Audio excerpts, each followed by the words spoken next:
Today we're going to talk about how to grow microgreens. Add a little bit of water to our minute soil here. Comes in a compacted brick. It's pretty cheap to buy it in the big bricks, so I do it that way. Ship it to the house via Amazon, and then this is how I do it. I break it down into smaller bags, and then I use my shake bag to fluff it up with some hot water. That's all it takes. It's just a little warm water, mix it in, and then you've got your potting soil, your planting medium. Next steps are pretty basic, pretty easy. I get my trays and everything on Amazon as well as my seed. We're going to go ahead and plant a tray of broccoli and a tray of radish today.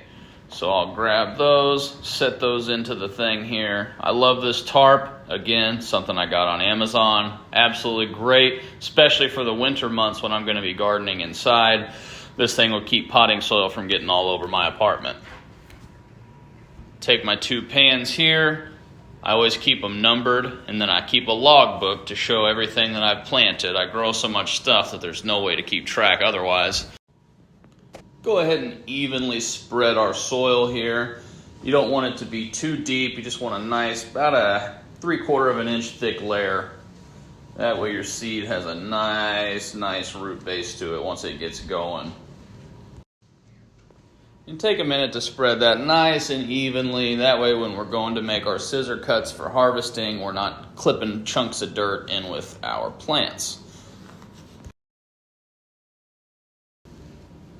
Now comes my favorite part of the process, which is the seed scattering. For the microgreens, you do not have to take the time to plant them one by one. We're going to start with our red arrow radish here. They grow beautiful red pinkish stems on them, so they just look awesome. I always move my other tray out. I don't want to cross-contaminate anything. I don't want to get any radish seeds in my broccoli. I do grow salad mixes, but for the purposes of what I'm doing here, I would like to keep them separate, so I do move them out of the way. And then just go ahead and scatter them straight out of the bag here. Get you a nice coverage on your soil. I've been experimenting, playing around with exactly how much coverage. I was going way too thick, and I was getting really good results, but I was also just harvesting so much seed coming up in with the greens that I just didn't care for it. So I've gone a little bit lighter now, as you'll be able to see here. Now we are ready to go. Gonna go ahead and switch over to our broccoli, and it's the exact same process. Just go ahead and scatter it straight out of the bag. Once you get it nice and spread evenly on there, even as you can, doesn't have to be perfect. Again, we're just growing a microgreen. It's gonna come in as a canopy. It's gonna cover the whole thing. Now, the next steps are probably the most important of the entire process. We're going to go ahead and heavily soak the seed and get it ready for its blackout period. So once you get your seed scattered on top of the soil, there's no need to put any soil on top of your seed. Go ahead and just leave your seed on top of that planting medium, on top of your potting soil, whatever you're using. Let the seed scatter on top. It'll take root beautifully, trust me. But yeah, so after this, we're going to put our stuff into a 48-hour blackout. Now, you can play with that. You can do double that. You really can. I've done it both ways. Honestly, a 4-day blackout, I've seen really good results from. 48 hours is just what I tell everybody. It's a good basis to get stuff germinated. But yeah, we're going to heavily soak this. We're going to use about a pint of water per tray. And you'll be able to see. Basically what you want is when you tip that tray, you want to be able to see water pooling up in the corner. And so that's how you'll know that you've got enough water in your tray. You really do want to see it. You don't want it to be completely soaked like, a puddle. But you do want it nice and saturated to where if you tip that tray one way or the other, you can see the water pool a little bit.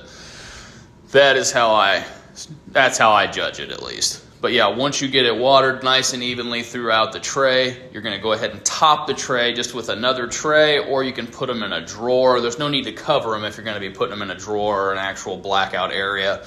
Only need to top them if you're going to be blacking them out. Like for instance, right now, I'm just going to leave these outside in my cabinet, and so I'm just going to go ahead and put another tray over the top of them, leave them in that 2-day blackout. May even go to 4 days. Like I said, you can play around with that and see what you like, see what gives you the best results.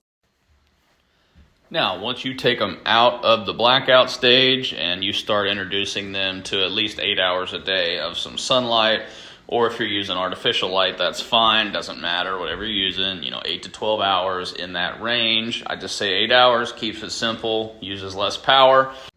And it's just what I like to do.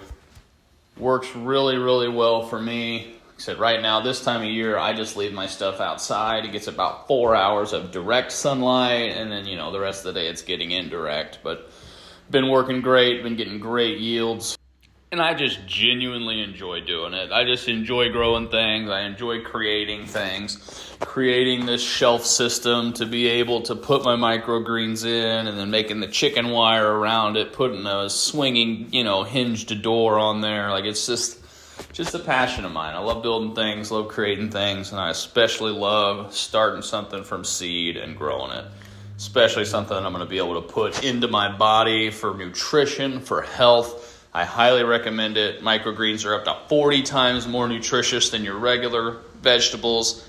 Gotta have them, guys. You can grow them every single week. 7-day cycles. So simple. You just saw the whole process. This is what they're going to look like in about 5-6 days from planting. This is literally less than a week right here. Then you're ready to harvest. Anybody can do this. My son and the neighbors have all been getting into it. They love it. Check out my son's tray here. This is his very first tray of microgreens. It's a blast, You really should get into it if you haven't. God bless everybody.